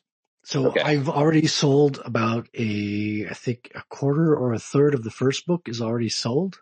Okay. Especially the pages that had Bitcoin miners in them, like those go fast. Uh-huh. But I have a few pages on the campaign, so you can literally buy, there's 3 pages or sets of pages, because sometimes you have double page splash, so it's 2 pages in one. So though you could get some right now off the campaign, or you could get in contact with me. I'll probably eventually have stuff on eBay as well that I might push out there. And if I go to events and conferences, I'll most likely have original art with me as well. But I've sold some covers. I've sold the Akira artwork that is on my Twitter. I've sold that one to Madex, actually. So thank you, Madex, for supporting the project early on. And so you could definitely have access to the original artwork. That is very exciting. I'm going to have to go and take a look at that. I may have seen that, but maybe I missed that on when I ordered my comics from you, when I ordered my Ratel on Geyser. I think that's super exciting. Have you done any auctions yet? Are you thinking about doing any auctions for any of that stuff? Or are you kind of just direct sailing it? It was an auction at the Adopting Bitcoin conference. So I had 2 pages that were auctioned off there. So. Okay. Yeah. Cool. Sold 2 of them. That's super cool. I got my little collector bug right now, and I'm like thinking like, oh, it's probably, maybe I should try and get like a piece of the original art from this thing. I think that's so cool. Nice. Right on. Well, so, okay, I guess let me see. I have a couple questions just about the whole process, because I'm very much not an illustrator. I consider myself more of a designer, I think, even than an artist in some ways. And I, started making art later in life. So it's always fascinating talking to people who have been making art since a very young age.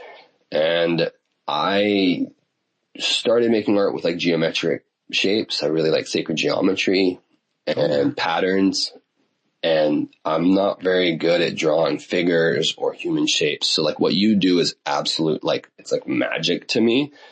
And I keep saying to myself, I should take a drawing class or watch some YouTube videos and like practice like some figure drawing, and be able to do at least some of that and start like incorporating it with geometric work. So I do hope to do that at some point. But currently I don't. I'm more just patterns, geometry, symbology, kind of graphic artwork. So what you do is really, really fascinating and is a culmination of like a handful of different art forms, really, right? In the creation of a comic where you're... Yeah, well, they call comics the invisible art because most people see comics and they think, oh, well, this is illustration. Actually, illustration is a very small part of it. Obviously, that's the thing that you see about it. But what you don't see is there's theater in there. Right? You're bringing characters in and out. And, if you've ever been in a theater play, you know how complicated it is. Like you have to block your actors on the stage. You have to be here. You're coming from this side. You're going to be going out that side. So stage left, stage right. And it's the same thing with panels because your eye is reading like from left to right and zigzagging down the page. And you have to understand that and keep that in mind where you place the characters because the eye is going to naturally go from this to this. So you have to put your important areas. You're drawing people's attentions. You have characters pointing their fingers to the next panel, subtle stuff like that. If there's weapons or anything, that you can use as pointers, you can use those as well to kind of direct the gaze and keep people's attention focused on the important stuff while delegating unimportant stuff to the background. So there's all those aspects that people who are not versed into the art form just don't notice it, right? Because it's just matter of fact, right? Kind of like you don't understand how a film is made or put together by watching a movie. You have to watch the making of to understand, oh, okay, the elements are not all in front of the camera. You have stuff that you're bringing in later. You're doing some, holy shit, audio is like half of the film as well. You got to do the audio stuff. And so there's all these elements that are not noticeable that are still part of it, which is very much storytelling. Because I break down the art form in 3 important elements. The first one is storytelling. So I don't care if you can draw or not. You can make a comic. Like there's comic books out there, XKCD, that does stick figures, right? So people have done successful comics without being able to draw. So storytelling is the number one thing. Then I think it's style, right? Or what we call the rule of cool. Put something that looks visually appealing on the page. And only in third place do I put realism or, something that's, visually beautiful, representing the world. To me, that falls in third place because I always sacrifice realism if things are going to look cool, especially in a superhero comic. Yeah. Anatomy doesn't always make sense, but it looks freaking cool. Buildings, shadows don't always make sense, but damn, does it look good on the page. Then you need to have some sort of realism to believe the world that you're kind of reading into, right? So suspension of disbelief works both ways. You have to give me believable stuff for me to suspend my belief in the fantastical elements as well. So that's how I've broken it down, like storytelling, rule of cool, and then realism in third place. So yeah. I feel like there's a lot of also, and maybe it kind of falls into the invisible art part of it in a sense where, or it's not immediately noticeable, but where you have like the story of throughout a comic and you have all these scenes and there's a lot of stuff in the background that is, I guess tell me about it. Like, do you often, or how often do you like need to go get a reference photo or like get a reference object? Cause you're like, oh, I've got to draw this thing. And you're like, it needs to be in there. And then you're like, oh, I've never drawn that before. Or I don't really, I don't know how to draw that. Or like how, what's the perspective on that? Like, do you use a lot of reference images or need to cool, like, I don't know. I thinking just from myself trying to do it. I imagine I'd be like on YouTube, like, okay, real quick, hold on. Let me like watch a tutorial on like how people draw this thing. Cause I need that in the background, So does that happen when in your creative drawing process? It does. I mean, I practiced enough human anatomy to not require human references all that much. Like It's very rare that I'll like reference my character. Yep. But vehicles, I've got like toy models of all my vehicles. Like I've got a toy helicopter right next to me right now that's going to be in the second book. I've got a toy truck that's, very realistic looking, of course, that I based because there's a trucker in the first story. Okay. So I have a reference truck that I use. So I'll place it in front of me and look at it and I'll draw it from hand, but I still, I'm referring to something because it has to remain consistent. It has to be believable. Yeah. I even go so far as projecting stuff with the literal projector. Like, there's a shot of the comic, especially if you go on the website. The first image you see, ratelcomic.com, is him flying over the University of Montreal. And that I didn't draw from imagination. It's a bird's eye view of the city, of the university. So I went on Google Earth, found, because that's a wonderful reference because you can see all the buildings in 3D now. Mm-hmm. You could place your camera exactly where you want it to be. Then I screenshot the angle. I'm like, okay, this is the shot I want. I'm going to place my character on top of that. And then I went in and actually, because sometimes I just draw perspective, but the perspective point was going to be way off the drawing table. So it wasn't practical. Mm-hmm. I just took one of my old projectors and projected it over the artboard and just traced the city in that one shot. So that's the only shot I've traced. But that's what I needed for that piece. So that's what I used. And I'll use Google Earth for references, especially because this is taking place in the real city. So some of the buildings are, like the prison where he goes to, I reference Google Earth as well. I didn't project it that time. I just looked it off the side of the screen and hand drew it on the page, but I was still using a reference to make it, look authentic. That is so cool. It's really impressive to me. The amount of patience that it must take, and of course artistic talent and like perspective just on going through and being able to do that for something that maintains consistency like a comic book is just so outside of my realm of grasping of any kind, and is just really impressive to me. And I feel like it's probably a lot of kind of in some ways it's not invisible because you can see it because you created the art. There's the drawing of it, but like the process of that, of you being like, oh, I want this. I need it. There's a truck in my story. I'm going to go and get a truck and like all of those little parts of like, did you order it on Amazon? Did you go to a toy store? Like, how did you get what truck did you pick? And then you got the truck and you unpackaged the packaging and you took this toy truck and you were like, hell yeah, this looks good. This is going to work. And you like put it on your table next to you and you're like, okay, I'm going to like, it's got to be like, the truck's driving in behind the character. It's chasing down the, whatever it is. And you like place it and then you have to draw that. I mean, there's so I much. I usually hold it in my hand and like a sniper, I close one eye just to have that one to get just the one eye view. And then I'll draw with my other hand, like, okay, this is what I'm seeing. I'm seeing this, the wheels are going here. So you try to get the loose shapes in at the beginning, because once you've got the loose shapes, you can let go of the model. And then you just reference the model for details. Okay, the wheels are done like this. You got these little etch marks around the tires. Oh, you got the front grate is like this. There's like so many, and you never, I never try to go 100% realistic, but I try to get it to the 80, 90% to, for it to be believable enough. Yeah. And then that and I don't reference like every car. Like I only do what's called like the hero vehicles. Okay. So like the trucks is going to be, one of the characters is a trucker, right? I call him Toxic. He's going to be coming back every issue. So he has his truck. So I have to have that one. The villain's got a helicopter. So I have to have the villain's helicopters because it's going to be the same one in every book.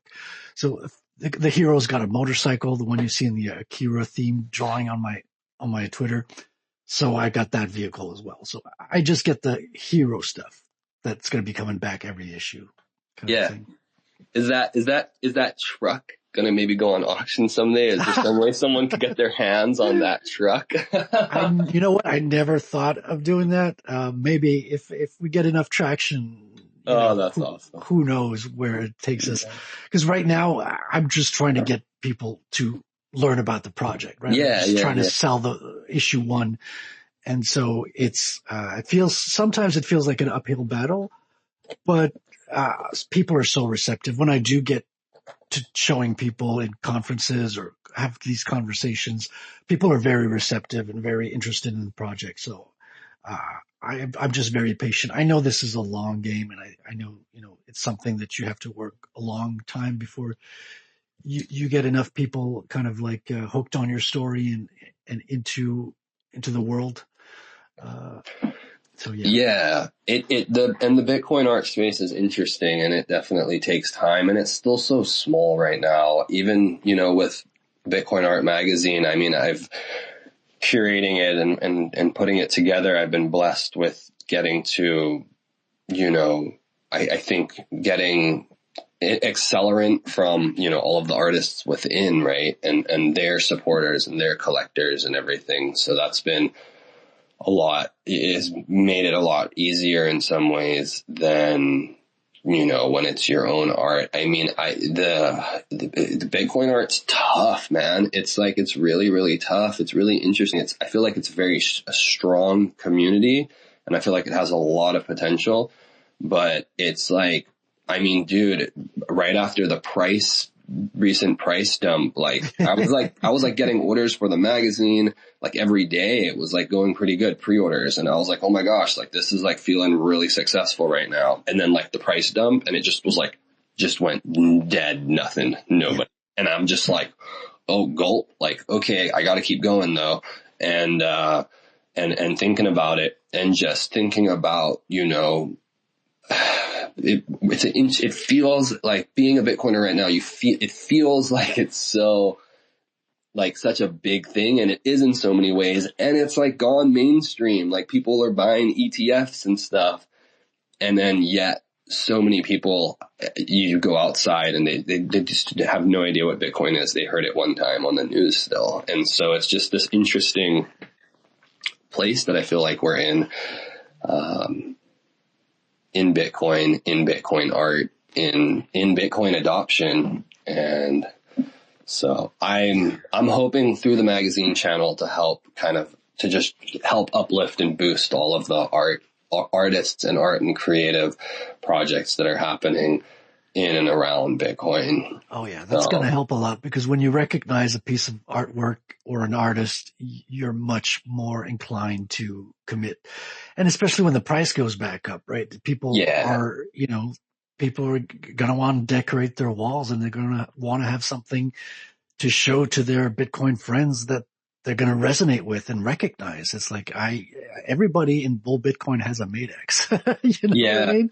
Yeah. They all have, whether it's a small one or a big one, they've all got something that says, yeah, dude, I was there. I got mine.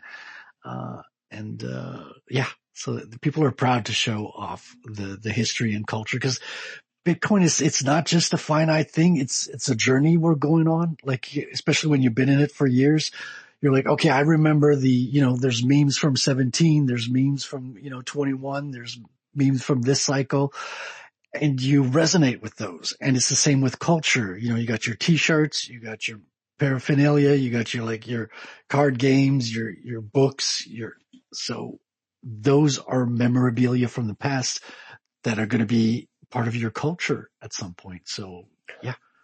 Yeah. Hey, yeah, I often think about like a time capsule for like grandkids or something, or, just for yourselves. I definitely feel, I'm not a big collector. I'm more on the production side of collectibles or art, but I have a collection of stuff. Like I've got my Citadel 21 magazines and of course some Bitcoin trading cards, and I have some prints from some other artists, and there is some special feeling to it, to having some of these items that help, for me at least, and I think a lot of other people, bring a level of like tangible culture. Culture, I guess, is the word, is what it is, so it's like creative, tangible. Like you can have a hardware wallet, you can have a Bitcoin miner, you can have parts of the technology, but there's something special about stuff that's artistic. I think that's just, it's like, on the one hand, it doesn't serve any like direct purpose to the function of Bitcoin, but it adds like color and a human touch and like a conceptualization that's like more than just machinery or software, that I think is really important for understanding and for connecting with Bitcoin and with other Bitcoiners, because dude, we are 100%. Yeah. complex, multifaceted creatures, and so I think that all of these Bitcoin art creations people are creating are really important. Like so much, because you see the blockchain has all the transactions that ever happened, right? But those are just numbers and addresses. Mm-hmm. Like when you go to an event, when you go to a conference, you're buying, your beer and your lunch with Lightning. Mm-hmm. You're buying original art, you're buying magazines, you're buying books, you're buying underwear, all with Bitcoin, and you're meeting people, you're exchanging people, you're talking about their stories, you're looking them in the eyes, and we're like fantasizing about the future of it. And everything that's happening is a product of its time. Cause, nobody knew this was going to take off like back in the early years, right? And even now we have no idea what it's going to look like in 4 or 5 years. It's getting more accepted. So it's more of a sure thing in a way, but, and again, there's new risks. What shape is it going to have? Like Bitcoin has forked a couple of times. You've had attacks of all types happen on it, whether technological, cultural, and we're seeing it with, the spam attacks right now. We had the, shitcoin attacks back then, the forks, so people are going through this. They have their ideas. They're taking a risk each day. Because people say, oh, you got lucky with Bitcoin. Dude, you understand you have to make the same decision to hold your Bitcoin every day. Yeah. Every day you got to ask yourself, oh, is it going to die off? Was this just something that worked for a number of years and then it went away? Or is it the beginning of a new change in the world economy, right? Every day you got to ask yourself that question. And every day we're kind of taking the same risk as Bitcoiners and living it, spending it, exchanging it. And the life that we're going through is the real human story that's there, that's beyond the numbers, that's beyond the transactions. And culture is a trace of that. The memes, the art, the stories, the books, that's all, and the podcasts, of course, are all part of the trace of the story that we leave behind. That was very eloquently said. Let's leave it on that note, and let's see if there's anybody in the audience who wants to come up and ask you any questions. So if there's anybody, let's see, we got Chef Zero. I'm going to let Chef Zero up. Yeah, I guess, is there any last, that felt like a pretty good. We're coming up on the 2-hour mark shortly here. That felt like a pretty good kind of outro there. Is there any last stuff you wanted to say, Frederic? I don't know, anything at all, anything specific before we let any of these guys ask you any questions? It seems like we covered a lot, so I don't know of anything that's been kind of left out. I just invite everyone to go look at the Geyser.fun page, have a look at the trailer and the artwork. And if that appeals to you, you follow the project, maybe secure a copy for yourself and, get on board of the story of help make this a successful project. Cause we are very short numbers. This is a very small project and we're getting in small numbers early and we need everybody's support to make this a successful book. So if you're listening to this podcast right now live or as a recording, please go to Character Creator and ratelcomic.com. And in the upper left, there is the link to fund my comic and there is the link to Geyser.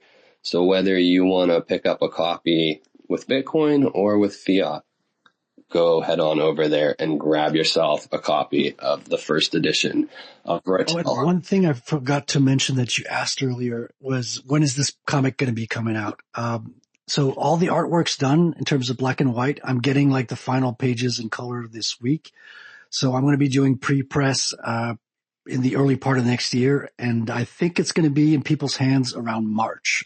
I think is at the latest. It's going to be, you're going to receive it in hand in March 2026.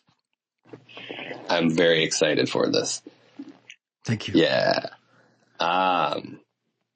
Amazing. Yeah. So anybody listening, go and pick up a copy.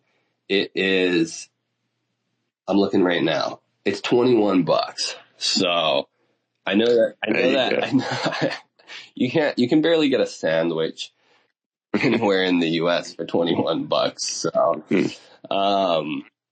there's no reason not to grab a copy of Ratel, the Bitcoin superhero. And I think this is going to be super iconic. I think that this is just an absolutely phenomenal project and a phenomenal amount of talent. And I can't wait to get my hands on my copies. You can also order, I think it's only $50 and you get all three of them. Is that correct? That's what I'm seeing here. Yeah. So there's 3 different covers you can choose from if you buy one single copy. And if you're a collector and you want all 3 covers, you can buy a pack that's $50. So it's cheaper per comic to buy a 3-pack. So you get the third one almost half off. That's what I did. It's $50 and I'm super excited for it. Okay, I'm also seeing some of the original art here. Ooh, okay. I'm going to take a look at that later. You can also get some of the original artwork from the creation here with it. This is amazing. Thank you so much for taking the time today. And I want to say, hey, Chef Zero, how are you doing today? What's going on? What's good? I know you were down in El Salvador. Are you still down there? Are you back? You got any questions? What's good? Well, this group is really good, and I'm sorry to apologize coming in at the tail end of this. I really meant to be on point, but being Sunday, I confess I fell asleep in a nap, and I just woke up from my zone. Dude, I was there last year in El Salvador. It's a beautiful place, so no worries. I wish I had fallen asleep in El Salvador. No, I'm back. I'm back in California, Northern California. I had an extremely interesting and adventurous journey into El Salvador for my first time. I'm heading back down there on January 5th for a 30-day setup of a music platform that I'll be performing on the roof of this great place called the Views Resort in El Zante. I made connection with the owner. We're like brothers now. It was really interesting. And so while I'm doing that, of course, you guys know I'm up to Baggy, which is finding a home for the Bitcoin Artists Guild, basically, that we can have a retreat down there, a really nice one. And sweet. That's the plan. And I was looking at your Ratel yesterday, Frederic, and I must say that you're absolutely right. You know, Bitcoin, courage takes, change takes courage, and Bitcoin is about that courage. You know, every day we have to analyze where are we on the cultural cusp of setting a trailblazer, setting trends for the rest of society to follow. And I would say we're the primary agents of that change. And so this type of artwork that you're doing with the comic book and all of this, I'm going to be looking at more closely. But from my first initial reaction was, this is a great way to go because it's sort of putting those markers out there as trailblazers that why are we going where we're going? Because we know, all of us as a group know that art is the culture, of the Bitcoin community. It's the currency of it. It's the actual medium of exchange. It's a lot bigger than just owning Bitcoin. It has to do with the ideology of freedom. That infinity divided by 21 million, it really means something mathematically. It also means that there is a infinite energy reservoir to draw on that the universe provides for us. And we have an agent now, a method, a mathematical certainty through Bitcoin to make that an example for others to follow. So I just wanted to say hello. I again apologize for coming in late. I really wanted to make it, but Sundays are kind of double weekends for me. It's like my one day I get to rest. And so I encourage any of you to visit El Salvador. If you need any kind of guidance or compass, definitely be in touch with me. I'll help you out. I have an anchor down there now, which is going to help me explore the possibilities. If you have any ideas into the development of Baggy, which is a very important addition to what you've already been building, which is kind of incorporating an institute that will give us a guild that will give us reach into the community of both El Salvador and thus all of the nations that are looking at art as, the currency of their culture, because everything starts with a brave idea, and then it takes brave people to follow after that and to make a commitment to it, knowing in their hearts that their expression is going to lead others into this a wonderful freedom that we found in Bitcoin. I mean, when they say F you money, I get it. I totally get it now. It's like, now I can do my art. I can become the artist that I really have been looking to do, and I can do it through this very liberating agent that we call Bitcoin. But it's really a community. It's really a closed circuit community that is feeding off each other to give us these great examples and these great lifestyles that we're now incorporating into the art that you're producing. So I just want to say, with the art that you guys do, it's just amazing. I've told Asanoha this many times, that when I get a little bit challenged or a little bit stressed, I go right to the Telegram group and start looking at the art. And sure enough, man, just a few minutes, I'm like, oh yeah, we got this. We totally got this, man. This is, we got to create a bunch of people here. And, we're going to lead others into the freedom that we've discovered. And we have every right and really every duty to do it. So that's sort of my input, and glad to be with you guys today. And great that you have these groups. Next time I'll be on point and make sure I get in here on time, though. Super cool. Yeah, I appreciate you, man. I appreciate you. And yeah, it's talking to other people, talking to the other artists, the creators. It gives me a lot of hope as well. Our Telegram group is it's almost 500 members, which is phenomenal. We're at 492 members. If you're listening to this and you're not in our Telegram and you have the Telegram app, come and join our Bitcoin Art Magazine chat room. The link is in the bio of the @Bitcoin Art Mag Twitter account. Perfect. Listen, can I just extend an invitation to everyone in the group and tell all the other people that you know within the community, please come join us over at the Baggy group on Signal, or in any other way, make contact with me. through Asanoha or through the direct links that I have on my X, which is at Chef Zero. I really need you all in the group. I need all the feedback. I'm building this institute with you, not for you. We're going to do it together as a team. So therefore, I need your feedback and your direct guidance in order to make this something that is useful to you on a daily and, a lifetime basis that really accentuates what we've already done and then kind of codifies it in I don't want to say a strict institutional sense, but at least in a sense that will have some continuum of action in terms of a whole group that's in a guild, that's in an art guild that has a specific purpose. And of course, within Baggy, I want to make benefits available to those who will be in the group. In other words, sometimes maybe be financial help. Other times maybe we just have a retreat to come to for a week that we could pick up the tab for. Maybe it has something to do with shipping your art. Maybe, whatever it is that we can figure out a way to help you complete your projects with. That's the reason for the Institute. So come on, join us over at the Baggy group or just make contact with me and I'll hook you up. And we'll, maybe in a little couple months, we'll be having one of these sessions just for Baggy, on the tangent. So that's what I wanted to say. A cheerful, warm invite this holiday season. Looking forward to speaking with any and all that come forward. So thanks for that. Thanks for letting me put that invite out there, bro. Absolutely.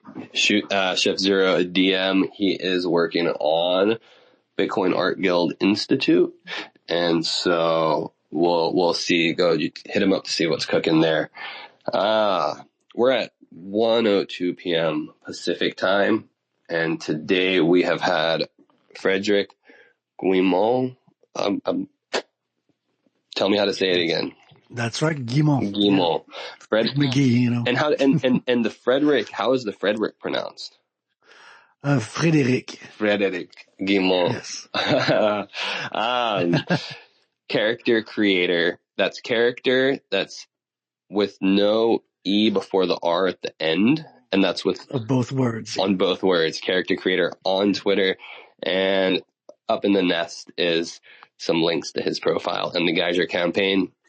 And we've had him on here today talking about Ratel, the Bitcoin comic. Oh, Frederic, could I ask you one question about the name of the comic strip? I was curious. Decipher the name for me. Ratel. What does that mean for you? So Ratel is French for honey badger. Oh, it is. Okay, that's a good answer. So, fantastic. Seeing as this takes place in Montreal, we've got a, French-Canadian creator and character. I just thought, it's a nice way to say honey badger without saying honey badger. I got it. Do you know the Awakeners group with Noland up there in Canada or on the border? I'm not familiar, no. Oh, listen, shoot me.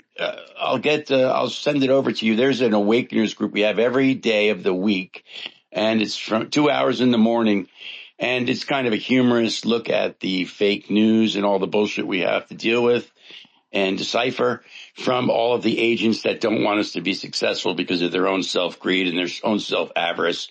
So let's be in touch and I'll hook you up with our group. I think you might really enjoy it. We have about 70 people in the group and it's quite witty. I'm sure someone of your intellect will enjoy it. So you have an open invite for that, Frederic. Frederic. Sounds good. Good, thanks. We are coming up. Chef Zero, you gotta, I don't know how that show is broadcasted, but get Frederic up there and absolutely let him, present. Oh, it's on Rumble. It's on, listen, Frederic, it's on Roxham, ROXOM on Rumble, the Roxham channel. And so if you have Rumble, I'm sure, tune into Roxham, channel and look at it and it'll be there live in the morning. It starts at 6:00 Eastern time or somewhere around there. And otherwise, I'll be in touch with you and give you confirmation on that. Sounds good, man. Right on, everybody. So we're almost coming up on 2 hours here. I think we're at about the 2 hour mark. We got about another 10 minutes to really knock it off. So I will say, let's run this few minutes longer. I want to do my little ending shill. And then I can hang out for a few minutes if anybody has any last thoughts or anybody wants to hop up on stage. This is the Bitcoin Art Magazine, Bitcoin Art Podcast, episode 6, hosted by Bitcoin Art Magazine. And this is the Bitcoin Art Broadcast. I'm still trying to figure out how to say it. I'll actually sit down and figure it out soon, some point here.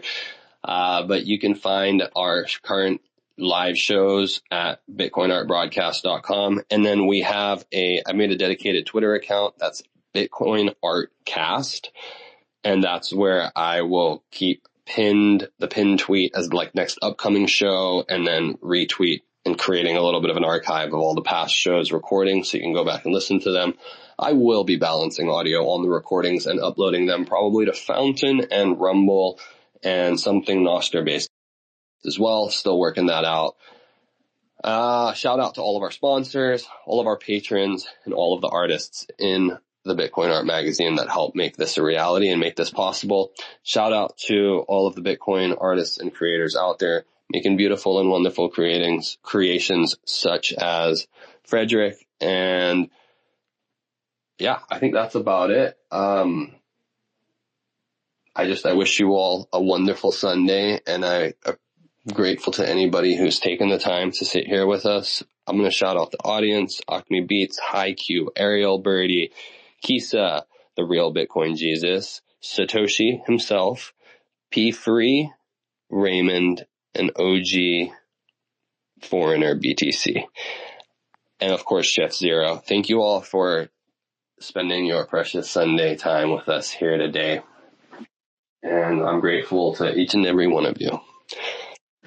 Thanks for having me, man. Appreciate it. What's up, Acme Beats? Acme Beats is on stage. How are you doing today? Hey, hello, how are you? Can you hear me, yeah? I can hear you loud and clear. Yeah, very good, very good. Yeah, amazing podcast, this space is amazing. I didn't know about Frederic and this comic book. Yeah, very interesting. It's very interesting, yes. Thank you. Thank you for coming up, and thank you for taking the time to listen today. I'm looking at your page right now. You're a hip hop producer, beat maker. You hang out with the 2140 crew. Yeah, exactly. Yes. Awesome. I just gave you a follow back, and I'm gonna go ahead and guess are you in the Bitcoin Art Magazine Telegram chat? Yes. Okay, awesome. I'm already there. there. So I saw the space and I jump straight away. Okay, sweet. Do you do some music with Mad Monkey ever? With the 2140 music, with the Gold, Air Clips, and the Prince. Yes. Awesome. Yeah, and yeah, we do like a festival, Bitcoin festival with Mad Monkey. Yes. Awesome. What you guys are doing is absolutely phenomenal. I've got MX12 art and Mad Monkey in the Genesis edition of Bitcoin Art Magazine, but I'm looking forward to doing some more collabs and some kind of cross pollination stuff with you guys. So it's a pleasure to meet you. Yes, of course. It's a pleasure for me to meet you, and to be part of the space. It's very interesting. You know what? I used to keep it secret, but right now I can tell you. I've been working on the comic book too, and it's about Bitcoin too. So yeah, that's why I'm so really interesting about this one. And yeah. Really? Can you tell us? So you're also working on a Bitcoin comic book, you say? Yes. Can you tell us a little bit about it? Yeah. We go like for a long time this character about Bitcoin. It's like a Bitcoiner. And yeah, basically it's kind of, I think so, it's kind of similar to this one. But yeah, obviously I go my style, like my style is kind of graffiti style is kind of different. So yeah. What? I will. When you're ready to share more, shoot me a DM and we'll get you up here on the show. Okay. Okay. Yeah. Don't worry. I will take my time, for doing very well. But yeah, for sure. Right on. I also am looking forward to, with the magazine platform, we've kind of in the magazine just focused on visual artists like painting and sculpture, but I'm looking forward to starting to include some more other forms of art like music in upcoming issues. So, definitely hang out in the Telegram chat and shoot me a DM. And I would love to learn more about all the stuff that you're working on. I know everything the 2140 crew is doing is super based. So a lot of respect and appreciation for you guys. Yeah. Yeah. Thank you so much. Thank you. We've been in Manchester, the weekend before, and we was on Pepe Gallery as well with Indelible. Big up Indelible. Oh yeah, shout out Indelible is in here. Oh, I saw him earlier, but then I didn't see him just now. But yeah, man, I appreciate it so much. I will text you in DM for sure. Awesome. I'm looking forward to hearing more about what you got going on. For sure. Right on. Well, I guess let's maybe wrap it up here. I'm gonna go hang out for the rest of the day. I think I have one call this evening, but I'm going to try and kind of take the rest of the day off here. I have been going pretty full on and I am exhausted, but I was really happy to get to speak with you today, Frederic. And I'm looking forward to, let's do a future episode, maybe in a couple months from now and kind of see where you're at, with everything. Sounds good, man. Yeah. I'm kind of excited to have this to get to just, check back in with people down the road here and see how stuff is going and where stuff has gone and so forth. So let's definitely do another episode on Ratel and learn more about Ratel down the road here. Looking forward to it, man. Sweet. Well, I'm going to cut it off here and just shout out to everybody in the audience again and shout out to everybody listening. Yeah, the support I cannot express how appreciative I am, and I feel like I'm hopefully providing some kind of, valuable or interesting content here. And so thank you everybody for listening, and thank you, Frederic, for taking your time today to come up here and share your work with us and a little bit of your story.